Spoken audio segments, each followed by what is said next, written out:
नमस्ते। योग, हम सब ने ये शब्द सुना है कहीं ना कहीं, पर क्या इसका मतलब सिर्फ कुछ आसन या सांस लेने की तकनीकें हैं? आज हम योग की उस गहरी और दिलचस्प दुनिया में उतरेंगे जो शायद हम सब ने पहले कभी उस तरह से न देखी हो। पूरी दुनिया में लोग योग कर रहे हैं, ये बहुत पॉपुलर है। लेकिन अगर किसी से पूछें कि भाई ये योग है क्या, तो जवाब अक्सर थोड़े उलझे हुए मिलते हैं। तो आज इसी उलझन को सुलझाने की एक कोशिश करते हैं। देखिए, होता क्या है ना कि ज्यादातर लोग योग को किसी एक चीज से जोड़कर देखते हैं। किसी के लिए ये बस एक तरह की एक्सरसाइज है, तो किसी के लिए सिर्फ मेडिटेशन। लेकिन सच कहूं तो ये तो वैसी ही बात हो गई जैसे कोई हाथी को सिर्फ उसकी पूंछ पकड़कर पहचानने की कोशिश करे। असलियत में तस्वीर तो कहीं ज्यादा बड़ी और गहरी है। तो चलिए, इस पूरी तस्वीर को समझने के लिए हम योग को 5 अलग-अलग नजरियों से देखेंगे।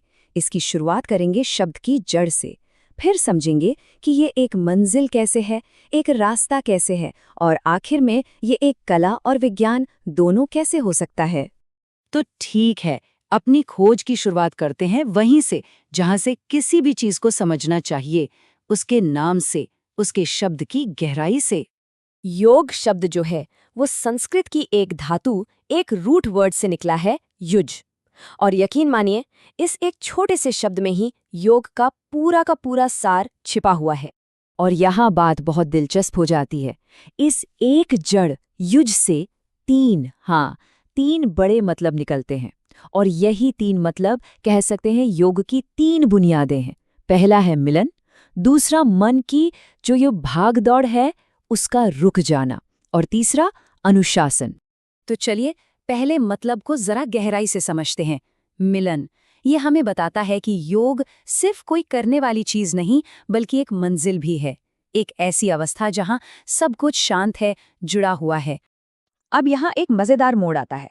मिलन का लक्ष्य तो एक है, पर वेदांत और तंत्र जैसी 2 महान फिलॉसफीज इस तक पहुंचने के रास्ते अलग अलग बताती हैं।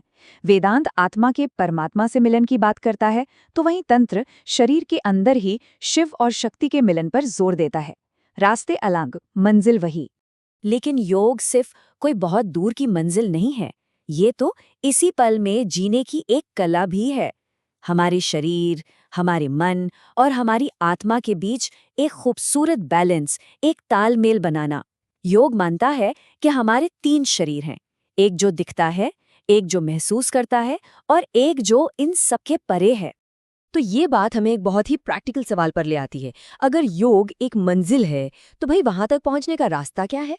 यहीं पर योग एक टूल, एक उपकरण और एक प्रोसेस के तौर पर सामने आता है। एक उपकरण के रूप में योग हमें बहुत कुछ पाने में मदद करता है, चाहे वो दुखों से पूरी तरह मुक्ति का आध्यात्मिक लक्ष्य हो जिसे मोक्ष कहते हैं, या फिर आज की भागदौड़ भरी जिंदगी में एक अच्छा शारीरिक और मानसिक स्वास्थ्य पाना हो। और एक प्रक्रिया के तौर पर योग को प्रतिप्रसव कहा गया है। इसका मतलब है बाहर की दुनिया की उलझनों से मुड़कर अपने अंदर की शांति की ओर लौटना। ये एक अंदरूनी सफर है। अब जाहिर है, किसी भी सफर के लिए एक ढांचे की, एक स्ट्रक्चर की जरूरत होती है, और यहीं से हम योग को एक गहरे अनुशासन के रूप में समझना शुरू करते हैं। महान ऋषि पतंजलि ने अपने योग सूत्रों की शुरुआत ही इसी बात से की है। उनका पहला सूत्र ही कहता है, अथ योगानुशासनम, मतलब अब योग का अनुशासन शुरू होता है। उन्होंने साफ साफ योग को एक डिसिप्लिन के तौर पर ही देखा। लेकिन ये अनुशासन है क्या? क्या ये कोई बंधन है? इसे समझने के लिए एक बहुत ही कमाल की मिसाल है।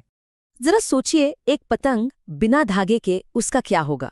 वो उड़ पाएगी? नहीं, वो तो जमीन पर आ गिरेगी। वो धागा ही तो अनुशासन है, जो उसे बांधता नहीं, बल्कि उसे ऊंचा और ऊंचा उड़ने की आजादी देता है। योग का अनुशासन भी बिल्कुल ऐसा ही है।